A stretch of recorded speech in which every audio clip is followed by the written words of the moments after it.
All right, Raul Marquez, thank you very much for coming on to theboxingbar.com and welcome. Thank you, man. It's great to be on. First question I ask everybody, where were you born and raised?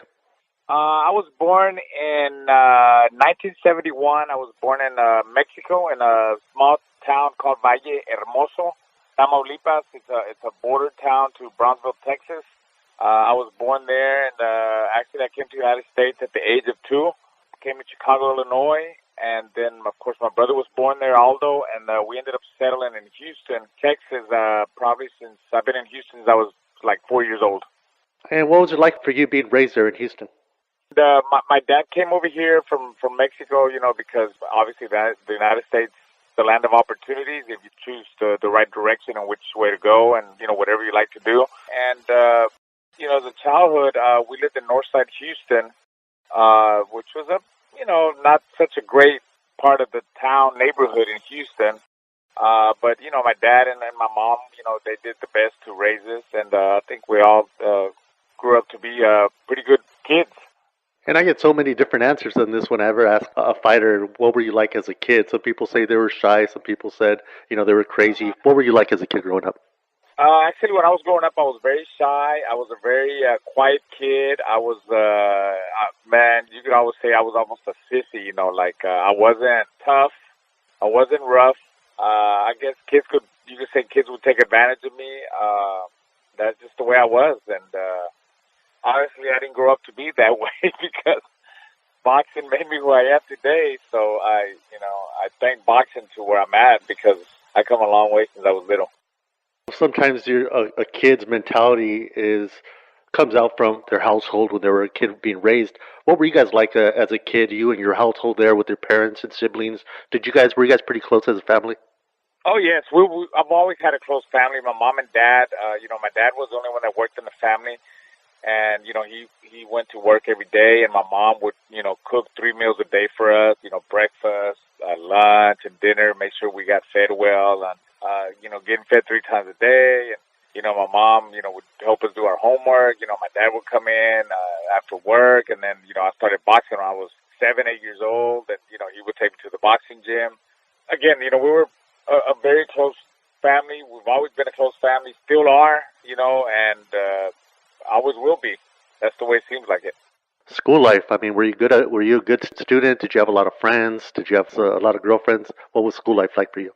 Actually, no, I was really good in school. Yeah, I mean, I was pretty smart. When I was in elementary school, I ended up going to a magnet school. It's for special kids that are a little bit smarter, want to be more advanced. So I went to a magnet school, and I did pretty well through middle school and in high school. Didn't have a lot of friends. Had some friends. I had some girlfriends too. I've always had pretty good luck with women, I guess. And yeah, that's pretty much it. I graduated from high school, but I never pursued college. I did want to go to college. I wanted to be an air traffic controller for whatever reason. I don't know why I wanted to be that, but I wanted to be an air traffic controller. And obviously that didn't happen because I chose to go the boxing route. After high school, I was doing well in the amateurs with boxing and all that. So I ended up not going to college. From what you're telling me, and I usually ask all these questions to a boxer, and sometimes I could see the boxing things start coming along. But it seems like you were raised pretty, normal from everything you were saying. How did you get into the gym for the first time? I mean, how did that go about?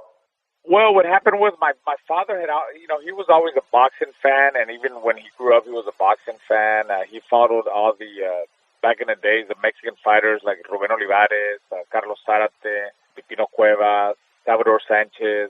So he used to follow all them guys back in the days, and he was always a big boxing fan. He had, the Ring Mundial, they would call it the Ring Mundial magazine in Mexico. He has stacks of it. And his story is, when I came out of my mom's womb and I was born, I was throwing punches, and he said, I'm going to make this guy a champion one day.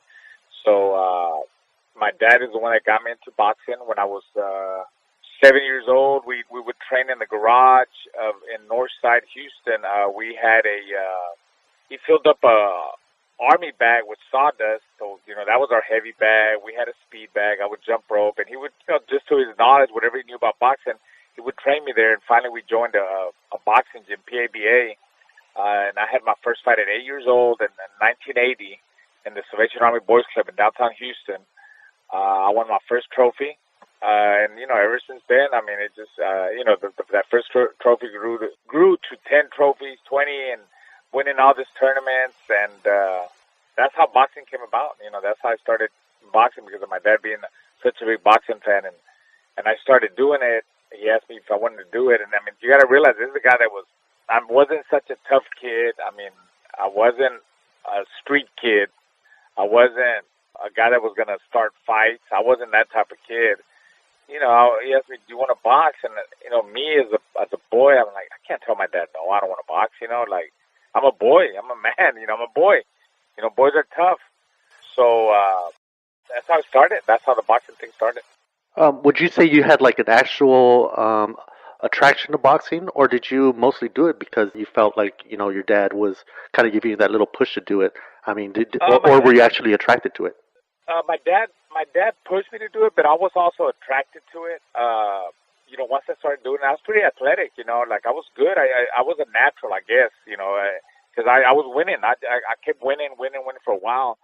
And before you know it, I was beating everybody in Houston. Or before you know it, I was, winning state titles, winning national titles. And I was very attracted to it. And it grew on me like, 8, 9, 10 years old. And like when I was 14, 15, I won my first national title. And that's when it first hit me like, man, I want to go to the Olympics one day. So I even tried out at 16 years old. I tried out for the Olympics in '88, and I lost in the Western Olympic trials. I lost to a guy named Paul Vaden, which I'm sure you know who Paul Vaden is. He was a world champion. Absolutely, he fought Terry Norris a few times. Terry Norris, yeah. I lost to Paul Vaden in the semifinals, I believe. Anyways, he won the Western trials. He went out to the final to the Olympic trials and lost to Kenny Gould, who made the Olympic team. And I was young at that time. I was 16 years old.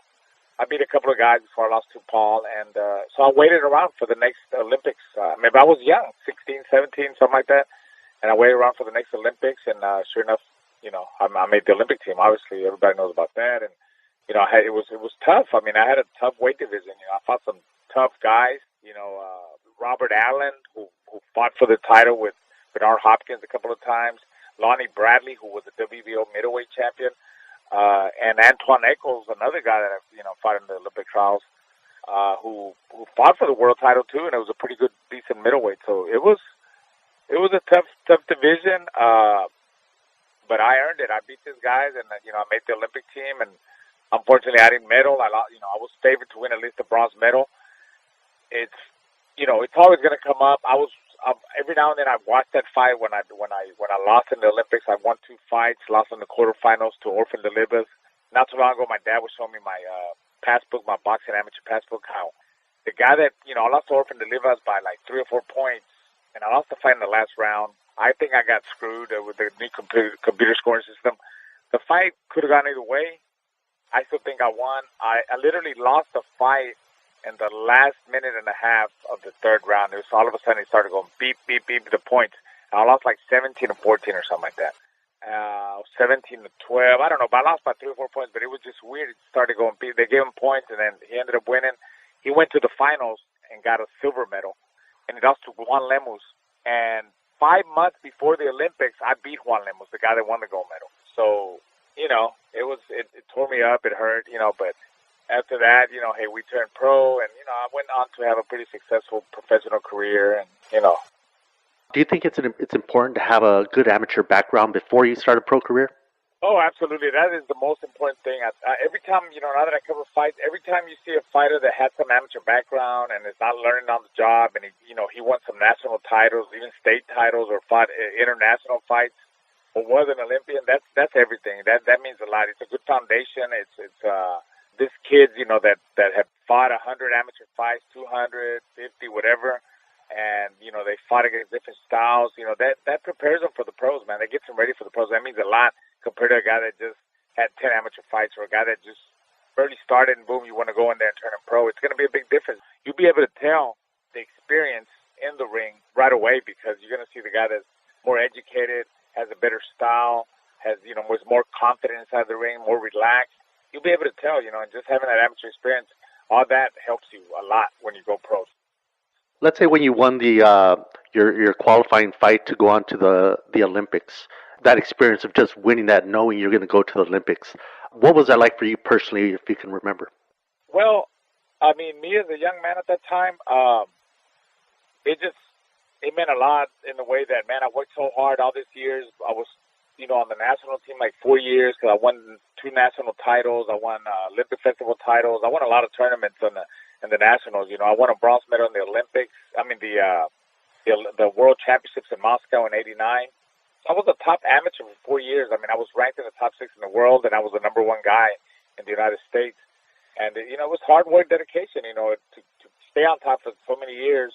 And every time, you wanted guys that wanted to beat you and take that spot away from you. But so it meant a lot to me to make that Olympic team finally and say I'm an Olympian. And at the same time, I look back at it, just representing the United States of America at a world level, and also me as a Hispanic. Our heritage. We're Mexicans. We're Mexican Americans. I'm an American, but also from Mexican descent. That meant a lot to me to represent our people at a world level, and just it's a worldwide tournament all over the world where the world stops for 2 weeks and the media and all social media, everybody's on the Olympics. So it was a great honor. It was a great honor for me to get there and be there. And I talked to Sergio Reyes a while back, and I had him on as well a few years ago. And I was asking him about his team there, and he brought up how him, you, and Oscar would kind of hang out over there when you guys got to Barcelona together. Like you said, Yes. being Latino. In '88, there was or in '84, there was the first Latino medalist, Paul Gonzalez. '88, of course, Carbajal, and then '92, you Right. guys. Um, Uh-huh. what was it like being there, like you and your pals there in Barcelona and hanging out there, and just that whole experience of being there? And then the dream team, where you remember the basketball team was really big in being there. What was it like? Oh, it was awesome, man. And actually it was me, Sergio, Pepe Riley, and Oscar. They were the four guys. That's right. I had Pepe on also. That's right. Pepe 147. It was awesome, man. It was great, and I remember the Olympic Village, where we ate and all that, and just being there with the dream team. I still got pictures. I got pictures of me and Magic Johnson, and all the guys from that were on the dream team, and just seeing all the athletes, and I remember the opening ceremonies. I have great memories of that. Walking in there, marching on the opening ceremonies, the people going crazy, and I think they showed me and Oscar on TV. When the opening ceremony, everybody watching us back home. It was great. I mean, you got the media on us and getting all that press. A lot of good memories, and it's something I'll never forget. And just like how they say the saying, once an Olympian, you're always an Olympian. Because I still do Olympic events here in Houston. I'm very involved, with the Olympic Committee locally here. Like every time, a lot of Olympians get together here. A lot of most of them are track and field athletes. Carl Lewis not too long ago.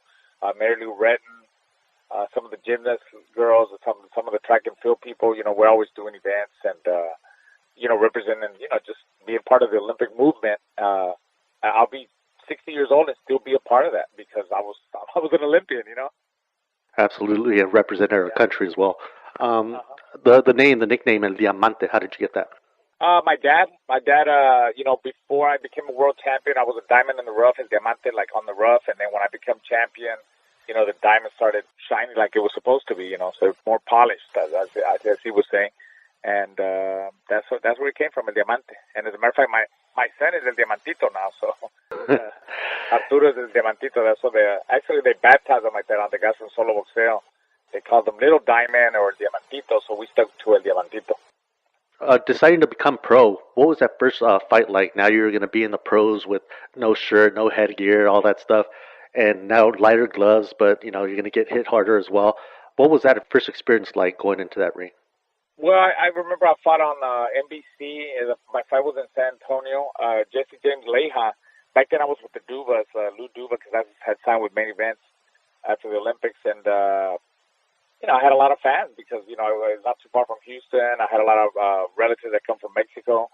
And I guess the biggest transition was, not the fighting. I mean, I fought a pretty tough guy that kept going down, kept getting back up. It took me about 4 rounds to get rid of him finally. It was a pretty tough pro debut because, I mean, most guys, they knock out their opponent 1 or 2 rounds, but this guy kept getting back up. He was pretty tough. He was game. But I think the biggest transition was for me, just no headgear and no shirt. You know, the experience, I had the experience, and I know that I fought way better guys than the guy that I was going to fight. And just, you know, it was some pressure. I was nervous. I mean, you're always going to get nervous. If you're not nervous, then, you know, something's wrong with you. You're always going to get nervous. I mean, I don't care if there's fighters here that don't get nervous. That's not true, because that's always going to be there, you know, and that's what keeps you going. You just got to know how to control your nervous, being nervous and stuff. But to me, just the biggest thing was just, you know, not having a shirt on and getting hit with smaller gloves. The gloves are smaller. They were Reyes gloves, 8-ounce gloves, and no headgear. That was the big difference for me in my point of view. And a lot of people, you know, they kind of, especially you Olympians, you know, right when you start your pro career, you guys kind of, you know, get that little extra push because the media and so on. A lot of people kind of hate on that too. Did you feel that added pressure, or how people kind of like saw you like an Olympian, that, you know, you get something that they probably didn't get? You know, they probably just got a few dollars for their pro fight, and, you know, you guys get a little more light. Did they kind of hate on that a little bit too? Yeah, I mean, that's all. Hey, you know, that's always going to exist. It even exists now because I'm a broadcaster. You know, I mean, this is true. That's just life. You know, that's just the boxing world. There's always going to be. That's always going to be there. There's fighters that think they could do my job. You know, but trust me, if they could do it, they would be there. And it's not easy. I mean, when the lights come on and the camera goes on, you got to be able to perform. You got to be able to talk. You got to be ready. And there's a lot of fighters that have gotten the opportunity to try to do it, and they just freeze up. They can't do it. Back to the question you asked me, more or less. And you know, coming out of the Olympics and having a great amateur career, hey, we earned it. You know, if the reason why the press was on us is because we earned it. We got there. There's other people that were not Olympians, were not this. You got to come up a different way, a different route. You know, and if we became Olympians, we got there for a reason, because we were good. I mean, obviously, and that's why we're going to get more coverage, more media, and more people are going to want more of us. You know, the TV, the newspapers, the fans. Because we're Olympians. That's just the way it goes. And you went and fought almost 30 fights without losing through your pro career, until you fought Yuri Boy Campos. And that fight, you know, you guys went at it, and I think it was more the eye that kind of, you know, made the whole stoppage happen. Exactly. Going into that fight, you know, now you're fighting. You're, like you said, born in Mexico. He's from Mexico. Do you feel that? Do you feel that little something again, or how you felt like maybe Mexicans were against you because they saw him as a more Mexican guy, you representing the United States in the Olympics and all that? Did you feel some of that? Not at all. The fight was in Atlantic City. I don't think that was a problem at that point. I don't think, you know, not at all. All I know is that, you know, what you said about the cuts and all that. I had fought Keith Mullins, a very tough guy. I fought Keith Mullins in. Let's see, I fought him in when De La Hoya fought.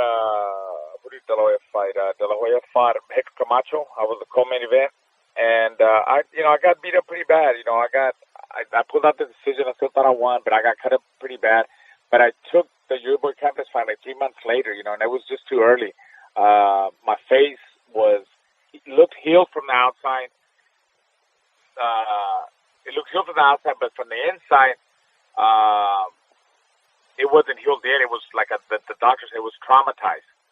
It was traumatized, and it wasn't healed right. You know, the scars look good from the outside. You know, I remember me and my dad being in the gym in camp, and I was sparring, and my face was swelled up a little bit. And he's like, "Man, we need to maybe call off this fight." And I said, "No, I'm gonna beat your boy. I'm gonna beat him." And you know, I was young and I guess cocky and more confident back when I was younger. And I think you know, we made the mistake of taking that fight too early. Basically, I know that if I wouldn't have taken that fight that early, I would have beat Campos. When they stopped the fight was even on the scorecards. One judge had it for me, one judge had it for him, and one judge had it even. So, you know, you live and learn. But, you know, then again, I took that fight because there was promises to fight my Olympic teammate the following year. So, you know, which was Oscar De La Hoya, and that's the reason why we took that fight too. You know, plus we got paid decent money, and we felt we could beat Campos. Obviously, it didn't go that way, and hey, you live and learn from that. That's true. Campos was known to be a hard puncher. He had a lot of knockouts. Did you feel a lot of that punching power as well? You know, he had decent power, but I can't say that's the hardest I've been hit. I've been hit a lot harder from Campos. I mean, not taking anything away from him.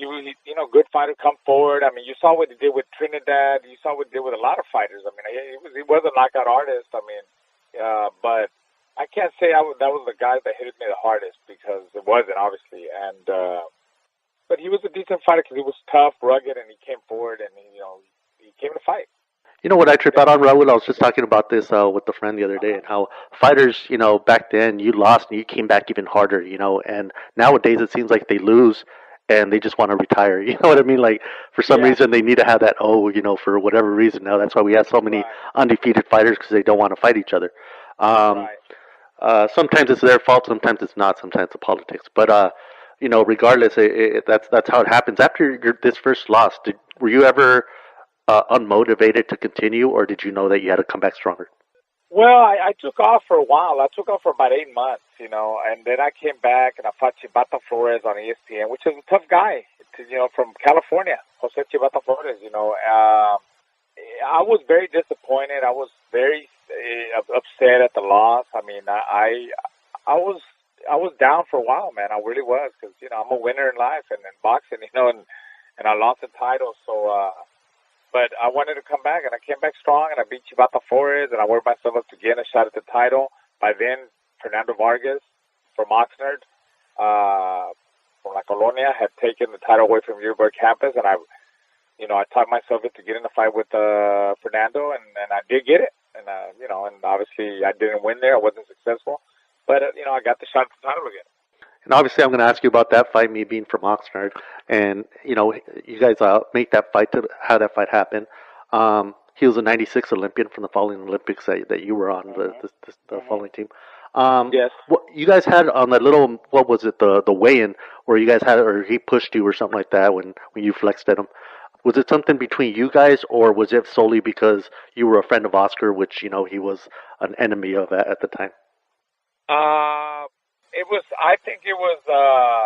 I think it was more because of Oscar. He was. I guess.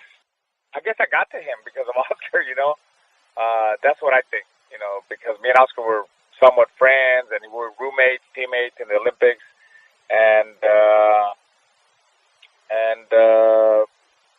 I guess it bothered Oscar. I mean, Vargas, because whatever incident he had with Oscar, I guess Oscar didn't treat him right. I'm not too sure about what happened there, but the little story when they were running and he fell or something like that. I don't know if you know about that. Yeah, he fell like something, and Oscar just like ran by him and just kind of laughed or something. Look, back then, you got to realize Fernando was full of testosterone. He was an angry man. Fernando was Fernando. And as we all know, he's not like that anymore. He's more level-headed now. I saw him not too long ago at a tournament with my boys, and I saw him in the recent fight, Mikey's fight. He was like, "Hey, Raul, ¿qué pasó? What's going on?" He's mellowed down a lot. He's not the same guy he used to be. He was full of energy back then, and he's corajudo, whatever you want to call it. And things change. People change over the years, man. Absolutely, it's a good thing that all you guys are good. All you guys are Olympians, so you guys are supposed to get along. Yeah. One thing that struck me that I didn't know about is when you were finishing talking about Uruguay campus, you said you were actually thinking of fighting one of your teammate there, Oscar De La Hoya. Yes. How do you think that would have came out? You guys were friends and everything. You think you guys would have been able to perform? I mean, have a real fight, or how would you see that fight, knowing that he was a good friend of yours? I think it. We would have performed, man. We would. We over the years we lost. We were not the friends that we used to be. So that had already changed by then. There was a lot of stuff. There was a lot of behind the scene things that could have been talked and out brought up in public and stuff. It would have been a good build up. It would have been a good build up because over the years, I mean, it's not like.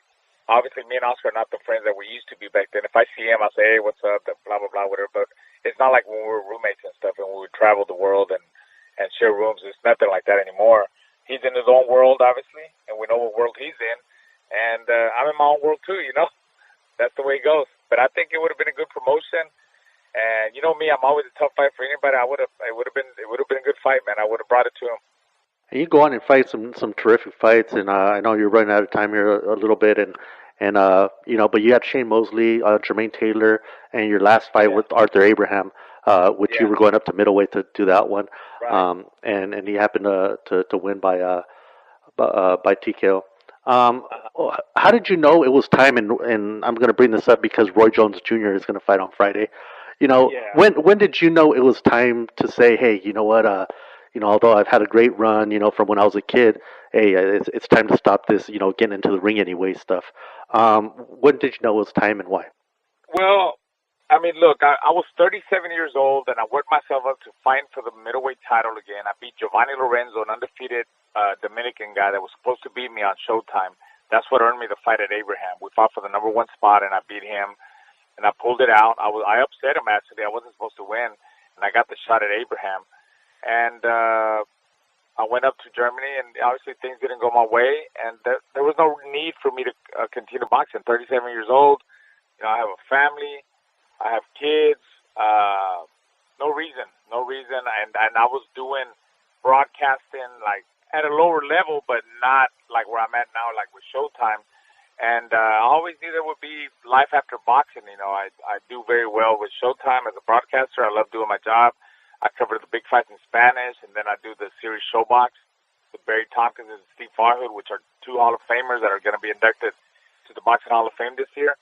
And then I run my gym. My gym's pretty successful. I have a boxing fitness gym. People that just do it for the fitness of boxing. I don't take nobody to compete or nothing like that. Just the fitness. So I'm comfortable. I live good. I'm happy where I'm at, and boxing is a tough sport, man. There was no reason for me to keep going and get hurt, get hit with the wrong shot, get knocked out. I could say this: I was never knocked out unconscious, not knowing where I was at. Yes, I got stopped by your boy Fernando, but every time I knew where I was at, but I was never knocked out unconscious. Thank God that never happened, and I'm glad that I'm doing good. Mentally and physically and financially. And you talked about your son's, getting into the sport somehow, whether it be fighting or training. How do you feel about that? I mean, being a father, are you honored that your kids are kind of following in your footsteps, did you ever try to discourage them and say, hey, you know what, it's kind of a hard thing, maybe you should do something else, or do you applaud that they are following you? Well, you know what? It's a tough sport. I applaud that, but they're doing it because they want to, not because we were forcing them to do it. They wanted to do it. I mean, the one that turned pro with Top Rank, I mean, for years, until he was like 12 years old, he wanted me to take him to the boxing gym. And I would ignore him until I finally said, Dad, when are you going to take me? The little one too, he started boxing. 16, Giovanni, he wanted to do it, and he's still doing it. That's because he wants to. He wants to put in the work. And hey, if they want, I'm going to support him. My oldest one, Raul, he tried it, and he figured out that it wasn't for him, because, it takes a lot of hard work, dedication, discipline, and it's not for everybody, and it might not be for the little one either. We just don't know what's going to happen. He's only 16 years old, but for the time being, if they're going to do it, like especially Arturo, who's pro under Top Rank banner, I'm going to support him. I'm going to support them. They're my kids. Absolutely, and you talked about your commentary and what you do now. Putting on your commentary hat and your observer hat, who are some of these next guys that you think are going to be the next or the future of boxing? Well, I mean, there's right now we cover a lot of guys on Showbox, which are up and coming guys, and I'm not going to pick any of the guys. I mean, even though we developed Showbox has developed over 50 world champions that came through Showbox. But the guys right now that are on top are guys like Keith Thurman, even Adrian Broner with Granados. This fight's coming up this Saturday. Adrian Broner is still a guy that sells because, he creates, attention by all his actions. And he's still a good fighter. We talk about Keith Thurman, Danny Garcia. We got Triple G with Danny Jacobs. We got Andre Ward. I don't know if he's going to retire, but I'm not going to say he's the future, but he's still one of the top pound-for-pound guys, in the top 10. Canelo Alvarez and Chavez, that's going to create a lot of attention because they're big stars with the Hispanic, with the Latin community. It's going to be a good fight. It's a good fight for all the Mexican crowds. It's a good fight for boxing. It's a good fight for the media. Let's see who else? The Roman Chocolatito. He's a little guy, but he's I think he's a really good fighter. Who else we got out there? The heavyweights. I mean, Anthony Joshua. You got Anthony Joshua. You got Wilder.